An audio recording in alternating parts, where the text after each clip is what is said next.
이 프로그램은 개신교 예배설교 실황이며 원하는 분만 청취하시기 바랍니다.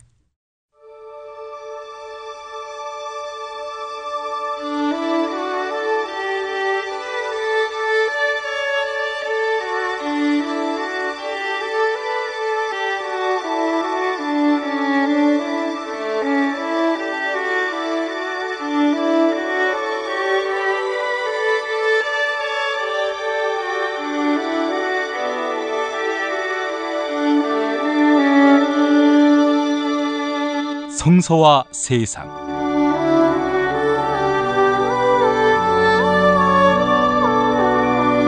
매주일 벙커원 교회 예배 실황으로 함께하는 시간, 2016년 4월 3일 설교를 보내드리겠습니다.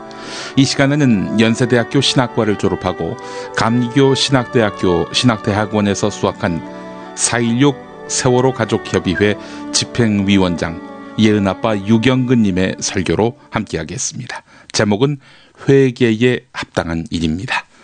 광고 듣고 시작하겠습니다. 참치의 맛은 좋은 참치가 좌우합니다. 구이동 대양 참치가 그렇습니다. 무한 리필에 더한 무한 감동, 직접 경험해보세요. 구이동 대양 참치 02-455-8087. 한우 사고를 집어넣고 24시간 팔팔 끓인 곰탕, 연지연 곰탕. 어린이부터 노인까지 누구나 좋아하는 건강식 연지연 곰탕. 택배로 신청하시려면 010-7252-1114. 건강식품의 지존 전복을 택한다면 100% 완도에서 잡은 와우 전복. 네이버에서 와우 전복을 찾으세요. 010-2443-0818. 정말 맛있다. 이 말 한마디면 모든 게 설명됩니다. 30년 전통 자연의 이로움을 담은 김치, 이담채 김치. 1544-4586 1544-4586.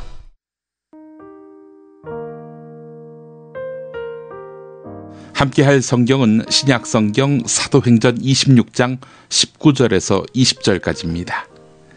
아그리빠 전하, 그때부터 저는 하늘로부터 받은 계시를 거역할 수가 없어 우선 다마스쿠스 사람들에게, 그 다음은 예루살렘과 유다 온 지방 사람들에게, 나아가서는 이방인들에게까지 회개하고 하나님께 돌아와서 회개한 증거를 행실로 보이라고 가르쳤습니다.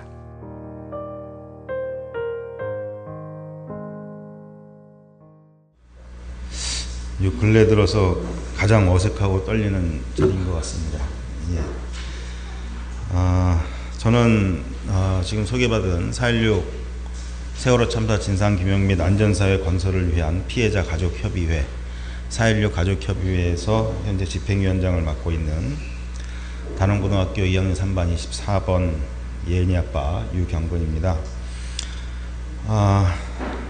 몇 주 전에 사실은 저를 이 자리에 부르신 건 아니고요.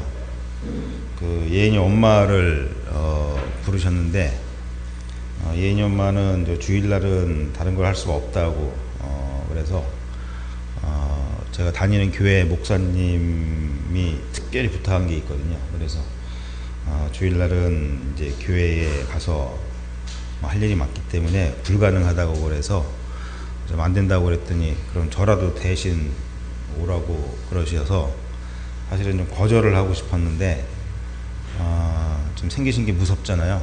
그래서 나중에 만나면 혼날까봐 꽁 대신 닭이라고 가보겠습니다 했는데 해놓고 분명히 후회를 좀 많이 했습니다. 제 벙커원은 대학로에 있을 때 녹음하고 이런 자리가 몇 차례 있어서 가봤는데 사실은 벙커원 교회라는 이름으로 모이시는 건 사실 전혀 몰랐습니다. 이번에 알았는데, 그래서 저는 벙커원 교회에 주일마다 예배를 드린다고 그래서 이제 이쪽으로 이사 온 거는 제가 모르고 있었고, 그래서 이름도 벙커원 교회니까 아마 교회 분위기는 카타콤 같지 않을까 이런 생각도 좀 했고요. 그래서 가면은 아마 우리 김영민 님이 제일 넓은 자리를 차지하고 앉아서 아마 몇몇 분이 옹기종기 모여서 예배를 드리는 분위기 아닐까 그런 상상도 해보고 했는데 와서 보니까 전혀 제 예상과 달리 정말 많은 분이 계시고 또 지하에서 지상으로 올라오니까 분위기도 훨씬 좋아진 것 같고요. 그러다 보니까 좀 괜히 한다고 그랬나, 그냥 부담 없이 몇몇 사람 좀 얼굴 아실 만한 분들 몇몇 분하고 그냥 간담회 한다 생각하고 한다고 그런 건데, 또 와보니까 목사님도 계시고, 그래서 사실은 굉장히 지금 망설여집니다만, 그래도 설교라고 받아들이지 마시고요. 제가 뭐 설교를 할 만한 입장이나 자격은 없기 때문에 그렇게 보지 마시고, 그냥 같은 그 옅은 신앙을 가진 신앙인의 한 사람으로서 좀 부족한 신앙 고백을 한다. 그렇게 좀 받아들여 주시면 좋겠고, 혹시라도 제가 드리는 말씀 가운데에 혹시라도 그 하나님의 말씀이 다만 1%라도 들어가 있기를 바라는 마음이 간절합니다. 저는 세월호 참사 이후에 찬송을 부르질 못합니다. 그전에 참 좋아하는 찬송가가 많았고 찬양도 많았고 또 부를 때마다 은혜를 받는 곡들도 많았고 그런 가사들도 참 많았는데, 참사 이후에 찬송가 가사들이 저한테는 너무나 부질없게만 느껴져 왔고 지금까지도 사실 그렇습니다. 그런데 오늘 제가 나오기 전에 함께 했던 찬송 눈을 들어 하늘을 보라에서 마지막 찬송가 가사가 좀 많은 생각을 하게 하는 것 같습니다. 주님 너를 부르신다 믿는 자여 어이할꼬, 주님 너를 부르신다 믿는 자여 어이할꼬. 참 많은 의미를 담고 있는 것 같습니다. 주님이 나를 부르신다는 얘기죠. 나를 부르시는데 왜 부르실까? 심심하셔서 부르실까? 뭐 때문에 부르실까? 그런 생각이 가장 먼저 들고요. 그런데 부르시면 가야 되는데 왜 그 뒷가사는 믿는 자의 어이할꼬라고 되어 있을까? 분명히 신앙인이라면, 하나님을 섬기는 자라면 하나님이 부르면 토달지 말고 당장 달려가는 게 맞는데, 그런데 왜 이 뒷가사는 믿는 자의 어이할꼬, 그냥 완곡하게 한 표현일까? 아니면 불러도 안 가는 사람이 워낙 많으니까 혹시 이렇게 써놓은 건 아닐까? 갑자기 좀 그런 생각이 들었습니다. 제가 머리를 삭발을 한 지가 이제 막 한 달이 좀 지났는데요. 저 청문회 할 때가 이제 딱 한 달쯤 되던 그런 시기였는데, 삭발한 이후에 유난히 여기저기 사진도 많이 찍히고 화면에도 많이 찍히고 그래서 볼 때마다 참 못생겼다, 머리는 괜히 밀었나, 가발 쓰고 다닐까, 박주민 변호사처럼 가발 쓰니까 사람이 완전히 달라지더라고요. 가발 쓰고 표에 도움이 되면 좋겠습니다. 예, 어쨌든 그런데 그 청문회 오늘 여기서 나온 내용은 그 배 안에서 대기하라는 1시간 동안 12번이 반복이 된 그 방송을 왜 했는가 했을 때 선사의 지시가 있었다라는 것이 이제 처음 강혜성 선원의 증언으로 나온 장면이었습니다. 세월호 참사에 대해서 여기 계신 많은 분들이 아마 참 많은 관심을 갖고 또 그동안 세월호 참사의 진상 규명을 위해서 또 안전한 사회 건설을 위해서 많은 역할들을 해 오셨으리라고 짐작을 합니다. 그렇기 때문에 굳이 자세히 설명을 안 드려도 잘 아시리라 생각을 합니다만,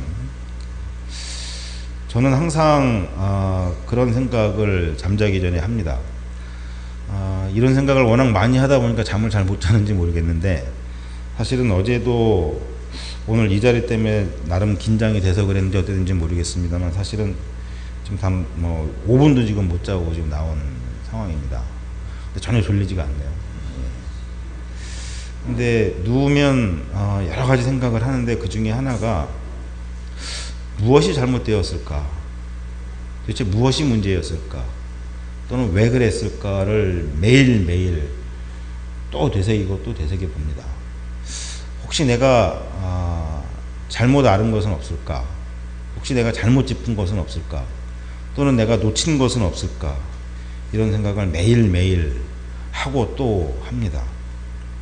그러나 아무리 생각해도 이해할 수 없는 것들이 분명히 몇 가지가 있습니다.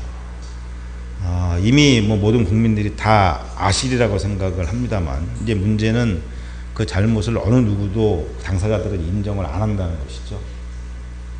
결국 제가 볼 때에는 진실은 사실은 대부분 밝혀졌는데, 그런데 그 진실에 또는 그 잘못에 책임을 져야 할 당사자들은 전혀 인정을 하고 있지 않기 때문에 지금 문제가 되는 상황이 아닌가. 그래서 왜 그들의 책임인가, 왜 그 사람들이 법적인 책임을 져야 하는가, 이것들을 확실하게 입증하기 위한 과정이 지금 진상규명의 과정이라고 저는 판단을 하고 있는데, 그럼 과연 특정할 수 없는 광범위한 그 사람들의 잘못이 무엇일까? 참 많죠. 도입해서는 안 될 노후한 배를 도입한 과정에 수많은 추측과 의혹들이 있고요. 도입된 이후에 불법적으로 증개축이 되었는데 증개축 과정에서 그것을 철저하게 관리하고 통제해야 할 정부 관료 또는 공무원들과 그 선사 그리고 그 관리 감독을 위탁받은 기관들이 서로 밀접하게 유착이 되어 있었다는 것, 이것도 참 문제고요. 그 과정에서 특별히 지금 거의 사실로 드러나고 있는 것이 왜 거기에 국정원이 개입이 되어 있을까? 이번 청문회에서도 아주 구체적인 정황들이 많이 드러났습니다. 근데 뭐 갑자기 좀 다른 말씀을 드리면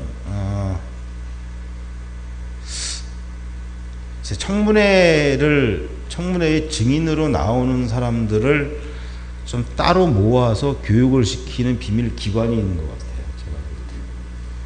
이상하게 누구를 불러도 민간인이든 공무원이든 뭐 정부 고위 관료든 누구든 간에 다 부르면 와서 하는 대답은 다 똑같은데, 사람이라면 양심이라는 게 있어서 좀 머뭇거리기도 하고 뭐 그럴 수 있을 것 같은데, 이상하게 거의 99% 모든 사람들이 참 이상하게 와서 증언들을 하는데요. 이번에도 그 청해진 선사에 있는 사람 중에 하나, 그 내부에서는 국정원을 담당했던 직원이라고 모두가 증언을 하고 있는데 본인만 아니라고 보기는, 실제로 여러 차례 만나고 접대하고 그랬음에도 불구하고 그렇다고 해서 내가 국정원 담당자는 아니다. 근데 옆에 있는 다른 직원들은 다 그렇다고 얘기하는데, 그런 상황에서 참 재미있는 증언이 하나 나왔죠. 청해진 해운의 내부 자료를 입수를 해서 분석을 한 결과 이제 국정원 직원들을 접대한 영수증이라든가 비용 목록들이 쭉 나왔는데, 그거에 대해서 물어보니까 아니 앞에서 밥 먹다가 우연히 지나가는 국정원 직원 만나서 식사한 거다. 뭐 국정원 직원이 나 사줬다. 그 사람이 한 번 사주면 나도 한 번 사주는 거고, 다 사람 도리가 그런 거 아니냐. 아마 본인은 굉장히 그 답을 잘했다고 생각을 할까요? 어쨌든 뭐 그런 식의 증언들이 뭐 반복이 되고 있는데요. 하여튼 그런 정황들. 출항을 할 때 뭐 이미 참사 직후부터 알려진 사실입니다만, 왜 분명히 우리한테는 가정통신문에는 오하마나호 타고 간다고 왔었는데 정작 타고 간 배는 세월호일까? 또 인천항에서 어느 배도 출항을 하지 않았는데 왜 유독 세월호만 출항을 했을까? 지금 당사자들이 지금 사실은 거의 대부분 돌아가신 분들이라서 뭐 파악을 하기가 매우 어렵긴 합니다만, 사실 교감생님이라도 좀 살아 계셨으면 좋았겠다 하는 생각을 참 많이 하게 되는데요. 그 세월호 내에서 찍힌 CCTV 이 존재를 다 아실 겁니다. 그 CCTV는 저희 가족들이 2014년 여름에 그 당비를 꺼내왔다는 소식을 그 바지선에 올라가 있던 뭐 기자로부터 전해 받고, 저희가 소식을 듣자마자 이제 뛰쳐내려간 적이 있어요. 뭐 딱지를 얼마나 끊어도 좋으니 무조건 빨리 가서 그거 확보해라. 그래서 그때 이제 그 CCTV 녹화 장치하고 이제 노트북, 국정원의 지적사항이 담겨 있던 그 노트북을 이제 거의 강제로 해경으로부터 뺐다시피 해서 거의 007 작전 뺨칠 정도로 했습니다. 그러니까 해경 입장에서는 그냥 우리 가족들한테 탈취당하다시피 한 그런 과정이 있었는데요. 거기서 확보한 CCTV를 쭉 보다 보니까 참 확인을 하고 싶은 장면이 굉장히 많은데, 그 중에 하나가 뭐냐면 4월 15일 밤에 출항을 했죠. 출항을 한 9시경에 했는데, 출항하고 나서 밤 한 11시 가까이 됐나 그 시간에 찍힌 장면에 보면 선생님들이 한쪽에 회식을 하려고 하셨는지 이렇게 음식을 차려놓고 이렇게 맥주도 큰 플라스틱 병으로 된 맥주도 몇 개 갖다 놓고 있는데 하나도 손을 안 댔어요. 그리고 선생님들이 몇 분이 그 주변에 이렇게 앉아 있지 않고 서 있는데, 이제 CCTV에 음성은 녹음이 안 됐더라고요. 화면만 있는 건데 거길 보면 교감선생님하고 체육 선생님이 싸웁니다. 말싸움을 해요. 또 그 뒤쪽에 한 몇 미터 뒤에 또 여선생님들이 말싸움을 하는 장면이 나오고요. 또 그 장면에 보면 선생님도 아니고 선서 직원도 아닌데 꼭 선생님들이 있는 곳에 항상 끼어 있는 남자 한 사람이 있고 뭐 이런 장면들이 있습니다. 그걸 보면서 왜 출항해놓고 같이 그 밤늦게 선생님끼리 회식을 하려고 했던 것 같은데, 배 안에서 손도 안 대고 이렇게 모여서 말싸움을 하고 있을까? 뭐 이런 장면들. 저희 추측으로는 아마 세월호 출항과 관련된 어떤 문제가 있는 건 아닐까, 뭐 이런 생각도 좀 하게 되는데요. 어쨌든 이 출항과 관련된 문제도 있고요. 출항한 이후에도 사실은 지금 거의 검찰에서는 완전히 무시했고, 지금 특조위에서도 조사는 하고 있습니다만 조사가 어려운 부분 중에 하나가 참사 해역인 맹골 수도에 도착하기 전 군산 앞바다부터 시작됐던 수많은 증언들이 있습니다. 이상 징후에 관한 증언들, 이런 것들도 좀 파악을 해봐야 될 상황이고요. 그러나 역시 가장 중요한 핵심적인 문제는 배가 침몰하기 시작한 이후에 배 안에서 벌어졌던 상황들, 아까 처음에 말씀드렸던 그런 상황들, 그리고 해경이 도착하고 나서 약 한 45분에서 45분 정도의 시간이 있었는데요. 그 시간 동안 해경이 했던 모습들, 했던 행태들, 그런 장면이 하나 있습니다. 아마 그 여러 가지 그 SNS나 이런 걸 통해서 접하신 게 있을 텐데요. 그 아이들이 그 배 안에서 나와서 기다리면서, 순서를 기다리면서 해경한테 구해달라고 막 이렇게 부르는데, 그 헬기를 타고 왔던 해경 직원은 완전히 그런 장면을 무시하는 모습이 하나 있고요. 바로 그 출입구 바로 앞에 고무 단정을 탄 해경 2명이 있었는데, 그 해경 2명 역시 아무것도 안 하고 그냥 단정 위에 가만히 있는 이런 장면들이 있어요. 그래서 이제 그 자리에 예은이가 있었습니다. 그러니까 예은이 바로 앞에 있던 아이까지는 나왔어요. 그래서 이제 나중에 체육관 가서, 당일날 가서 막 수소문을 하다 보니까 그 아이가 이제 저한테 그랬죠. 걱정하지 마시라고. 예은이는 살았을 거라고. 내가 나왔으면 예은이도 나왔어요. 내 바로 뒤에 있었기 때문에. 이렇게 해서 굉장히 좀 몇 분 동안 좀 희망을 좀 많이 가진 적도 있었는데, 어쨌든 그렇게 많이 알려진 그 장면에 예은이가 바로 그 앞에 있었죠. 예. 그런데 정작 그 앞에 있던 해경들은 그 모습을 보면서 아무런 조치도 취하지 않고 그냥 아무것도 하지 않고 가만히 단정 안에 앉아 있는 모습들. 왜 그랬을까?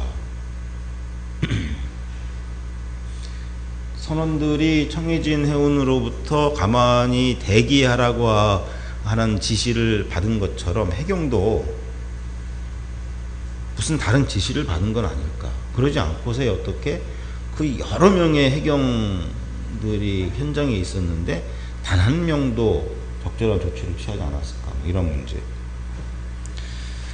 뭐 어느 정도 승객들이 구조되고 수습된 이후에 지금까지 2년 동안 저희 피해자들에게 가해진 수많은 회유와 거짓말과 심지어는 협박까지, 그리고 언론이 보여준 매우 조직적이고 의도적인 은폐와 왜곡, 그러면서 지금까지 여기까지 왔습니다. 물론 작년 2015년 일주기를 즈음해서부터는 지금까지 한 1년 동안 특조위 특별법을 무력화시키기 위해서 매우 계획적으로 조직적으로 이 정부가 대응을 해왔고, 그런 상황에 대해서 여당을 비롯한 국회는 어떠한 대응도 하지 않은 이 현실. 여기까지가 지금 저희가 걸어온 길인데요. 이 말씀을 드린 이유는 뭐 그 당시 상황이 어땠다, 뭐 사실이 이렇다 저렇다, 이걸 설명을 드리기 위해서 드리는 말씀은 아니고요.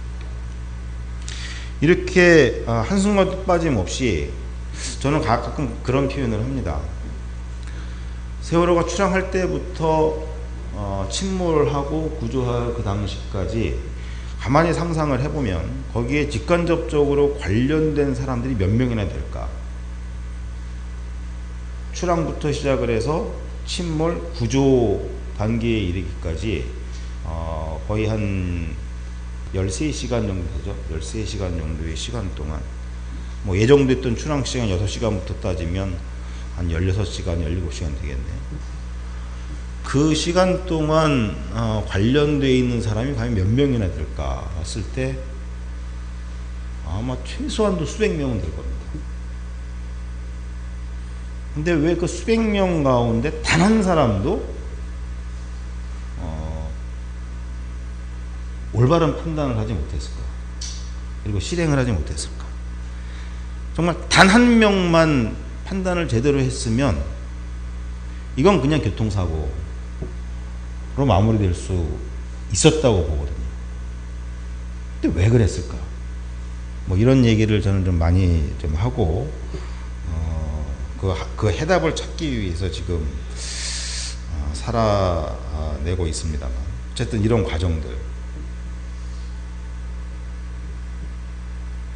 이 과정 중에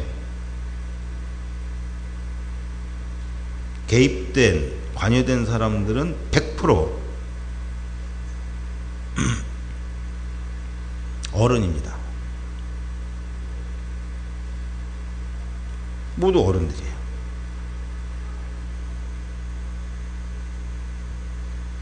이 과정 중에 아이들은 저희 단원고등학교 학생들과 또는 일부 가족들과 함께 탑승을 했던 일부 어린아이들 외에는 모두 어른들이죠.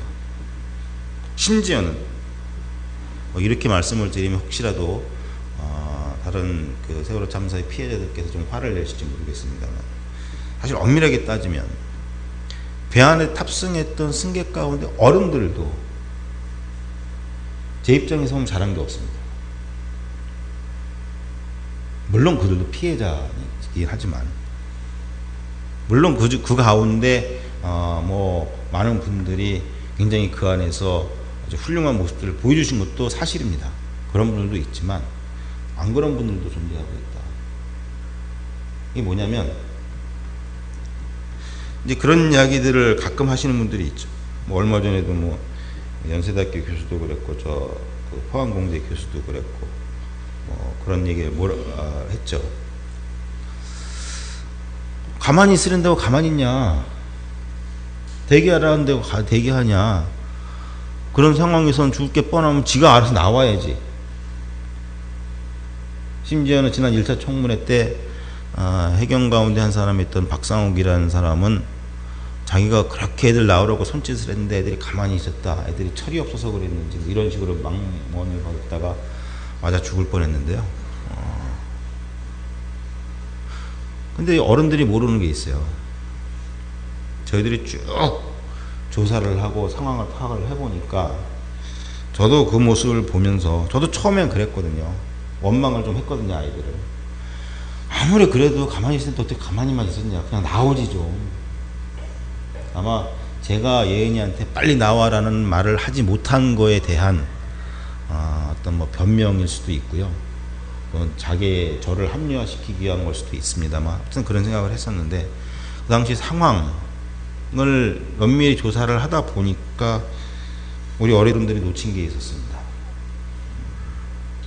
이 아이들이 왜 거기 대기하고 있었냐면요. 같이 살려고 대기했던 겁니다. 다 함께 집으로 가려고. 다 함께 집으로 돌아가고 싶어서 아이들은 거기 같이 모여 있었던 거예요. 뭉쳐 있었던 거예요. 여러분들 가운데 그런 상황에서 해경이 와서 구조하고 있다. 그러니 우리 줄 서 있자. 이 아이들은 단순히 줄 서 있으라고 배워서 그랬던 게 아니고요. 물론 그런 교육의 악 영향도 있겠습니다만 이 아이들은 그렇게 판단했던 거예요. 그래야 다 같이 집으로 갈 수 있다. 그런데 그 와중에 일부 몇몇 어른들은 그런 아이들을 밀치고 먼저 나가겠다고 그 안에서 모든 어른들은 아니고요. 그 중에 일부가 심지어는 그 와중에 위태롭게 서서 겨우 균형 잡고 줄 서 있던 아이가 그 어른이 밀쳐서 그것만 아니었으면 나올 수 있었는데 그래서 균형 잃고 쓰러져서 빨려 들어간 아이도 있습니다. 어쨌든 제가 말씀드리는 요지는 세월호 참사와 관련을 해서 관련된 모든 이들, 특히 잘못 판단하거나 책임이 있을 것으로 여겨지는 사람들은 모두 어른이었다. 이 말씀을 왜 드리냐면 제가 요새 대학생들 간담회를 참 많이 합니다. 2주기를 앞두고 대학생들이 지금 벌떼같이 일어났어요. 그래서 뭔가를 해보겠다고. 그래서 거의 매주 한 3차례 이상씩 제가 직접 대학교 가서 학생들을 만납니다. 저만 가는 게 아니고 우리 가족들이 많이 다녀요. 그래서 거의 하루에 2건, 3건씩의 대학생 간담회가 있고 매주 매일같이 있습니다. 참사 이후에 많은 사람들이 그랬어요. 대학생들이 문제다. 옛날 같으면 대학생들이 가만히 안 있었다. 내가 대학생 때는 화염병이 어쩌고 최루탄이 어쩌고 가만히 있지 않았다. 요새 애들은 역사의식도 없고 참여도 하지 않고 정치에 관심도 없고 사회 문제에 관심도 없고 이래서 이 나라의 세상이 어떻게 되겠냐.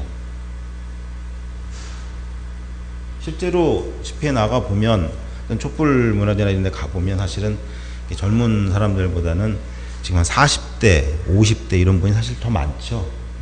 그건 현실이긴 합니다만. 근데 거기까지, 그런 현실까지는 인정을 할 수가 있는데, 그럴 때마다 많은 어른들이 한 이야기가 대학생들에게 책임을 돌리고 있어요. 너희들이 일어나야 된다. 왜 너희들은 가만히 있냐? 대학에 취직하려고 갔냐? 뭐 영어 공부하러 갔냐? 그래서는 안 된다. 예, 어떤 면에서 맞는 이야기일 수도 있는데, 저는 대학생 간담회 할 때마다 꼭 마지막 발언을 이렇게 이야기합니다. 모두가 그 자리에 있는 사람들은 모두 20대잖아요. 특히 20대 초중반입니다. 20대 초중반은 대부분이 올해 처음 투표권을 행사하는 아이들이에요. 대부분. 뭐 20대 중반이 넘어가야 지난번 대선 정도만 처음 참여했을까. 현재 대학생 간담회에서 만난 대부분의 학생들이 21, 22이고요. 복학한 남학생들 같은 경우에가 이제 21, 3, 4, 5 정도 되거든요. 아주 드물게 하면 28, 9 있는데 그런 친구는 한 100명 모이면 한 2, 3명 정도 있고요. 거의 90% 이상이 지금 현재 대학생들이 투표권을 올해 처음 갖게 되는 친구들입니다. 이 아이들은 책임이 없습니다. 이 아이들은 세월호 참사에 책임이 없을 뿐만 아니라 이 사회가 이 모양 이 꼴이 된 데에 대해서도 아무런 책임이 없습니다. 그 책임은 저는 물론이고 이 자리에 계신 여러분들이 지고 있는 겁니다. 배를 잘못 도입한 또는 구조를 하지 않은 도망쳐 나온 선원, 이 사람들 법적인 책임이 분명히 있는 사람들이지만 동시에 크게 봐서 이 사회가 지금 현재 이 모양 이 꼴이 된 데에 우리 모든 어른들이 책임 없다 할 수 없습니다. 나는 지금 대통령 안 찍었는데, 나는 지금 여당 안 찍었는데, 그것이 면죄부가 될 수 없습니다. 그래서 이 아이들에게 책임을 물으면 안 됩니다. 오히려 미안해 해야죠. 그래서 저는 대학생 간담회 마지막 발언을 항상 이렇게 합니다. 정말 미안합니다. 내가 삭발하고 단식하고 노숙하고 도보행진하고 이거는 내가 감수해야 할 몫입니다. 억울하지 않습니다. 왜? 여러분들이 볼 때 꼰대에 불과한 제가 이 사회를 이렇게 만들었기 때문에 그 책임을 다하지 않았기 때문에 비록 세월호 참사의 피해자이지만 동시에 이 사회가 잘못된 데 대해서 책임을 져야 할 어른이기 때문에 제가 삭발하고 단식하고 노숙하고 도보행진하는 것 억울하지 않습니다. 나는 감수해야 합니다. 그런데 여러분은 왜 그럽니까? 여러분들은 아무 책임 없는데 왜 내가 삭발하고 단식하고 노숙하고 도보행진할 때 여러분들은 왜 그걸 같이 하겠다고 나서고 있습니까? 무엇 때문에? 아무 책임도 없는 당신들이, 여러분들이.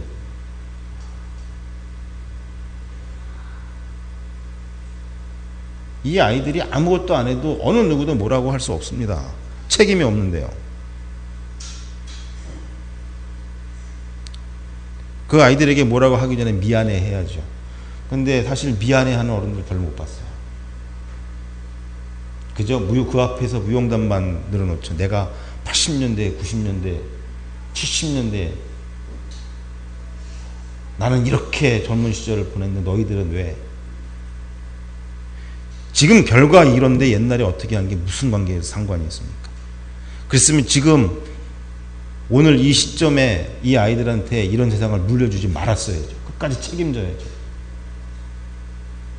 결국 이 모양으로 사회를 물려줘 놓고 옛날 무용담 내가 왕년에 목욕탕에서 할아버지들이 하는 내가 왕년에 이거와 다를 게 뭐가 있습니까? 그래서 이 아이들에게 뭐라고 그러면 안 됩니다. 미안해 해야죠. 그러나 결국 결론은 제가 그 친구들한테 이야기합니다. 그럼에도 불구하고 여러분은 지금도 적극적으로 행동하시고 나오십시오. 더 관심을 갖고 더 비판하고 더 행동하십시오. 왜? 여러분들은 책임이 없지만 그러나 10년 뒤, 20년 뒤, 30년 뒤 여러분들이 결혼해서 아이들을 낳았을 때 여러분들의 자녀들이 생겼을 때 그 아이들 앞에서 나와 같은 부끄러운 아빠가 되지 않기 위해서 지금 하십시오. 내가 여러분들 앞에서 대학생들 앞에서 미안하다고 이야기하고 있는데 여러분들은 20년 뒤에 여러분들 자녀 앞에서 20년 뒤에 또 다른 20대 대학생들 앞에서 나처럼 미안하다고 하지 말고 떳떳하게 야, 이 자식들아, 너희들이 지금 이렇게 편하게 행복하게 존중받으면서 살 수 있는 게 누구 덕분인지 알아? 내 덕분이야 라고 자신 있게 말할 수 있는 어른이 되기 위해서 지금 나서고 행동하십시오 라고 제가 감히 대학생들에게 부탁을 하고 다니는 게 요새 제가 제일 많이 하는 일들입니다. 오늘 본문 말씀을 제가 사도행전 26장 19절 20절로 했는데요. 저는 대학교 때 신학 공부를 했습니다. 신학 공부를 하면서 바울에 대해서 불만이 많았어요. 뭐 좀 이상하다. 예수님의 가르침을 조금 변질시키는 거 아니냐? 뭐 너무 자의적으로 해석하고 자의적으로 뭔가 교리를 만들어간 사람 아니냐? 사실 좀 그런 생각을 좀 가지고 있었습니다. 최근까지도. 그런데 참사 이후에 저는 바울처럼만 하자라고 생각이 완전히 바뀌었습니다. 바울처럼만 하자. 제가 이 말씀에서 주목한 부분은 이겁니다. 19절에 하늘로부터 받은 계시를 거역할 수가 없어서라는 부분. 그리고 20절 마지막에 회개한 증거를 행실로 보이라고 가르쳤다.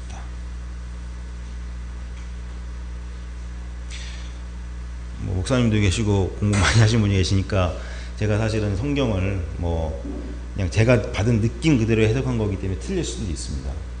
너그럽게 좀 들어주시면 감사하겠는데요. 저는 바울을 보면서 최근에 가장 크게 감동을 한 것은 바로 이런 부분입니다. 우리는 교회에서 회개를 많이 이야기합니다. 세월호 참사 이후에도 많은 사람들이 회개했습니다. 우리 교회의 신학적인 표현으로 미안합니다 그랬죠. 잊지 않겠습니다. 그리고 행동하겠습니다. 다 약속을 하셨습니다. 그런데 지금 보면 많은 분들이 저한테 이렇게 얘기를 하세요. 사람들이 많이 잊고 있는 것 같습니다. 많이 잊고 있는 것 같습니다. 왜 그럴까? 제가 만날 때는 안 그렇거든요.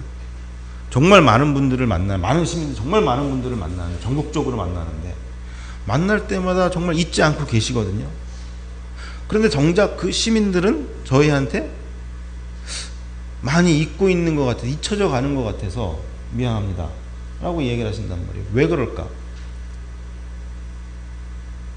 저는 바울처럼 안 해서 그런 것 같아요. 바울은 예수님을 만나고 나서 변했지요. 사울이 바울이 되지 않았습니까? 그런데 바울이 변한 거는 우리가 책을 보면서 아는데 그 다음에 바울이 어떻게 했느냐에 대해서 너무 간과하는 게 아니에요. 바울은 변한 이후에 가장 먼저 한 것이 자신이 사울이 아니라 바울로 변했다는 것을 떠들고 다녔습니다. 어떻게 떠들었느냐? 20절에 다메섹 사람들에게, 예루살렘과 유다 온 지방 사람들에게, 나아가서는 이방인들에게까지 떠들고 다녔습니다. 지금 표현으로 커밍아웃 한 것이죠. 이것이 본인에게 얼마나 위험한 일인지, 자신이 과거에 했던 일, 자신이 과거에 속했던 그룹, 그곳으로부터, 즉 주류 사회로부터 권력과 힘을 가지고 있던 그 세력으로부터 자신이 얼마나 크게 핍박을 받고 고초를 당할 건지 우리가 봐도 알지 않습니까? 그런데 이 사람은 변한 이후에 내가 변했구나라고 끝난 게 아니라 자신이 변한 것을 떠들고 다녔습니다. 어디까지? 이방인들에게까지 나아가서 가는 곳마다. 그랬기 때문에 바울은 가는 곳마다 문제를 일으키지 않았습니까? 가는 곳마다 고초를 겪고 가는 곳마다 불려가서 신문당하고 해명을 요구당하고 오늘 이 본문도 결국 그래서 아그리빠 앞에서 자기 변명을 하고 있는 자리 아닙니까? 자신만 조용히 살았더라면 그래서 내가 과거에 잘못했구나 이제 입 닫고 조용히 살아야지 했더라면 이런 고초 안 겪었을 텐데 가는 곳마다 떠들고 다녔습니다. 커밍아웃을 했습니다. 나는 회개했다는 것을 알리고 다녔습니다. 그리고 오히려 다른 사람들에게 너희들도 회개하고 회개에 합당한 행실, 회개에 합당한 행위를 하라고 가르치며 다녔습니다. 바울에게 회개에 합당한 행위는 바로 이 자체였던 것 같아요. 그래, 내가 바뀌었다는 것을 떠들고 다니고 알리고 다니고 그것이 무슨 의미인지를 내 온몸으로 보이면서 다니자. 이게 지금 세월호 참사와 관련해서 저는 이렇게 봅니다. 리본 달고 다니는 겁니다. 많은 분들이 그저 할 수 있는 게 없어서 리본 하나 겨우 달고 다닙니다. 미안합니다. 라고 저한테 정말 많이 말씀들을 하시는데요. 저는 그럴 때마다 이 얘기합니다. 당신이 리본을 하나 달고 다니는 그 행위가 가장 강력한 행위다. 가장 강력한 행위다. 왜? 잊지 않겠다는 생각이 아니고 잊지 않고 있다는 것을 다른 사람들에게 보여주는 행동이기 때문입니다.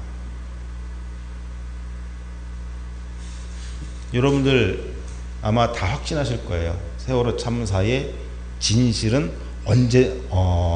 세월호 참사의 진실은 반드시 밝혀진다. 언제든 밝혀진다. 그게 언제인지는 모르지만 반드시 밝혀진다. 아마 확신하실 거라고 생각합니다. 저 역시, 저희 가족들 역시 확신하고 있습니다. 그래서 그날이 언제인지는 모르지만 오늘이 한 720일쯤 됐죠. 세월호 참사 이후 아무것도 변하지 않은 720일이기도 하지만 동시에 반드시 그 진실이 밝혀질 그날까지 720일만큼 가까워진 날이기도 합니다. 우리는 그날이 언제인지는 알 수 없지만 분명히 온다고 확신하기 때문입니다. 그런데 정말로 진실은 다 밝혀진다고 생각하십니까? 역사가 그렇게 증거하고 있나요? 이 역사에서 모든 진실이 다 밝혀졌습니까?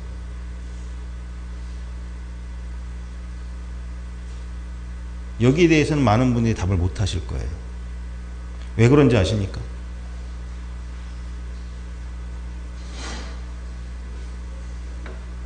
그 역사의 진실에 관심이 없어서 그래요. 그 역사의 진실을 알고 싶어 하지 않았기 때문에 그렇습니다. 다시 말해서 역사의 진실, 세월호 참사의 진실은 그 진실을 알고 싶어 하는 사람들이 존재해야만 그 진실이 밝혀졌다는 것을 알 수가 있죠. 그 진실을 알고 싶어 하는 사람들이 없는데 진실이 밝혀진들 그것이 진실인지 아닌지 어떻게 알 수가 있습니까? 결국 진실이 밝혀졌을 때 그 의미를 아는 사람들은 끊임없이 그 진실을 알고 싶어 했던 사람들 뿐입니다. 그래서 잊지 않는 게 중요하다는 겁니다. 그래서 잊지 않는 사람들이 많이 있는 게 중요한 겁니다. 그러려면 내가 잊지 않고 있다는 것을 보여줘야 합니다. 드러내야 합니다. 그것이 리본이에요. 그것이 세월호 배지고 그것이 세월호 팔찌입니다. 내가 오늘 망설이다가 달고 나가야지 하고 리본을 달고 나가면 나는 모르지만 오늘 하루 종일 최소한 10명 이상의 사람이 내가 찬 리본을 보고 안도감과 연대감을 느낍니다. 내가 그러하듯이. 그러잖아요. 아마 여기 계신 분들도 많은 분들이 그럴 거예요. 오늘 리본을 달아야 될까 말아야 될까? 오늘 이런 자리 가는데 혹시 달고 나가면 또 그것 때문에 뭐 이상한 사람이라고 누가 뒤에서 얘기하지 않을까? 에이, 오늘만큼은 좀 빼고 많이 달았으니까. 아마 아침마다 고민을 하는 경우들이 많을 겁니다. 그런데 그런 날 딱 나갔는데 지하철에서, 버스에서, 길거리에서 누가 리본을 차고 있는 것을 보면 첫 번째 드는 감정은 아마 안도감일 겁니다. 아, 나만 특별한 게 아니었구나. 저기 또 있구나. 기억하는 사람이 또 있구나. 안도감을 느낍니다. 뒤집어 놓고 생각해 보십시오. 내가 달고 나갔을 때 그런 안도감을 나로 인해서 내가 찬 리본을 보면서 느끼는 사람이 하루에 최소한 10명 이상이 될 겁니다.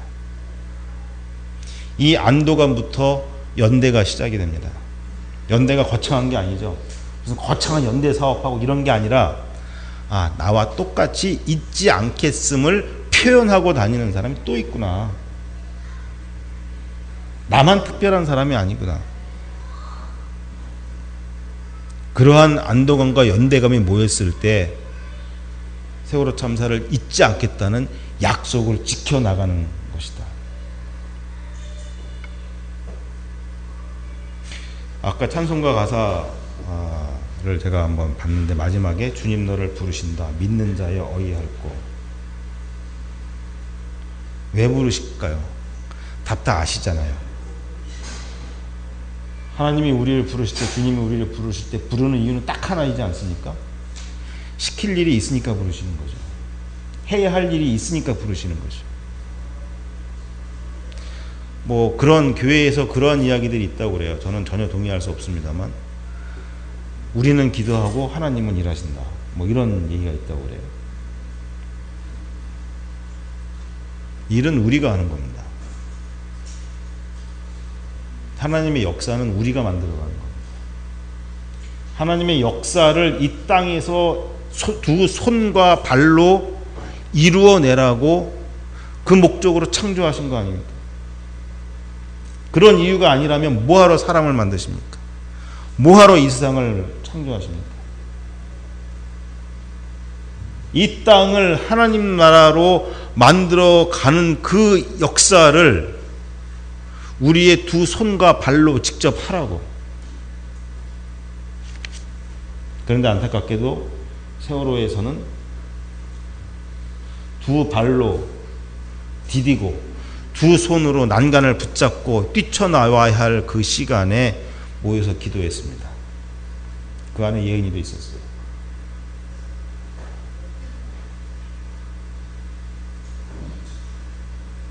우리한테는 분명히 하나님께서는 그러면서 많은 사람들이 원망하죠. 왜 하나님이 가만히 계셨냐고. 왜 아무것도 안 하셨냐고. 번쩍 들어서 육지로 딱 옮겨주시면 얼마나 좋겠냐고. 옛날에 구약성경에 보면 그렇게 수많은 기적들이 있는데 왜 지금은 그런 거 안 보여주시냐고. 왜 하나님이 가만히 계시냐고. 하나님이 죽었냐고. 하나님이 있긴 하는 거냐고. 그 상황에서 자식을 잃은 우리 세월호 유가족 신앙인들이 지금 증언하고 다닙니다. 하나님이 죽으신 게 아니고 하나님이 아무것도 안 하신 게 아니고 그럴 때 하나님의 뜻이 무엇인지를 바로 알고 그것을 두 손과 두 발로 행하라고 세운 신앙인들이 그 안에서 아무것도 안 한 겁니다. 아무것도 못 한 겁니다. 뛰어야 할 때 왜 앉아서 기도하고 그래서 교회가 받게 된다는 거죠. 그래서 오늘 이 말씀을 통해서 제가 드리고 싶은 말씀은 이겁니다. 세월호 참사를 통해 우리가 분명히 깨달은 게 있습니다. 분명히 바꾸어야 한다고 이야기했습니다. 세월호 참사 이전과 이후는 분명히 달라져야 한다고 모두가 이구동성으로 외쳤습니다. 바울은 하늘로부터 받은 계시를 거역할 수가 없어서 그랬다고 했습니다.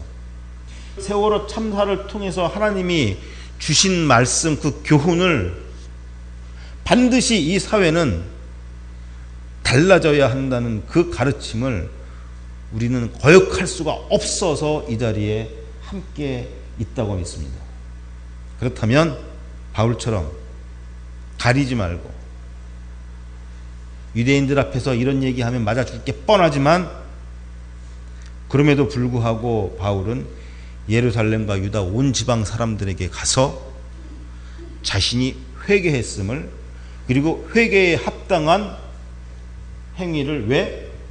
하늘의 뜻을, 하나님의 계시를 거역할 수가 없어서 분명히 증언하고 행동을 했다는 것. 그것이 우리 가운데 함께 이루어지지 않으면 세월호 참사의 진실은 안 밝혀집니다. 아니, 밝혀지더라도 밝혀졌는지 안 밝혀졌는지 아무도 모릅니다. 분명히 세월호 참사의 진실이 밝혀질 것을 확신하며 그것을 알 때까지 끝까지 잊지 않겠다는 표현을, 커밍아웃을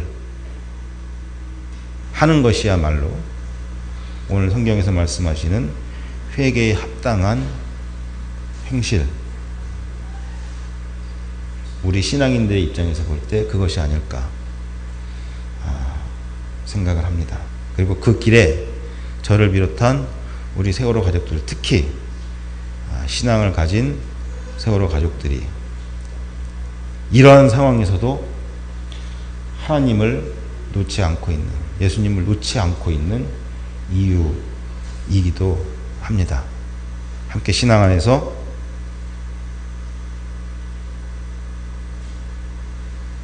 이 비참하기만 한 대한민국 사회가 조금 더 하나님 나라로 가까이 다가갈 수 있도록 그 역할을 우리 두 손과 두 발로 함께 해나가기를 간절히 바랍니다. 고맙습니다.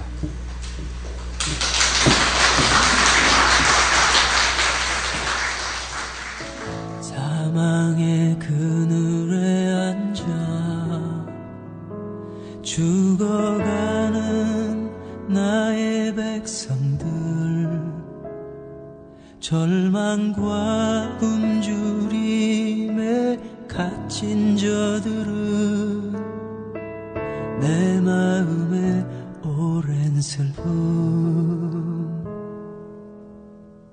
고통의 멍에에 매여 울고 있는 나의 자녀들, 나는 이제 일어나 저들의 멍에를 꺾고 눈물 씻기기 원하는데 누가 내게 부르짖어 저들을 구원케 할까? 누가 나를 위해 가서 나의 사랑을 전할까? 나는 이제 보기 원하네. 나의 자녀들 살아나는 그날 기쁜 찬송 소리 하늘에 웃음소리 온 땅 가득한 그날.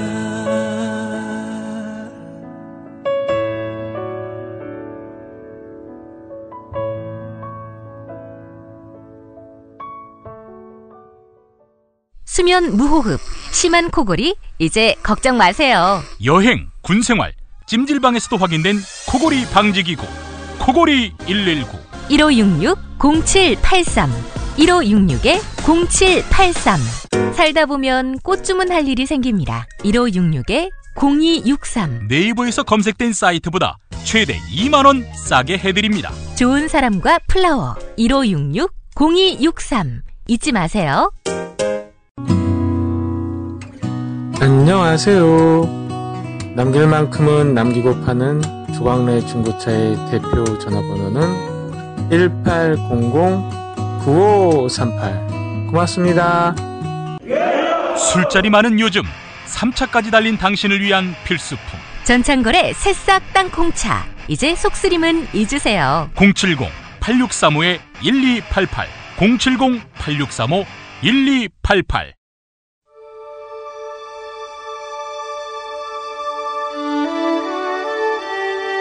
성서와 세상. 지금까지 벙커원 교회 일요일 예배 설교 실황과 함께 하셨습니다. 벙커원 교회는 서울 서대문구 충정로 20 벙커원에 있으며 매주 일요일 아침 11시에 예배하고 있습니다. 관심 있는 분들의 많은 참여를 바랍니다.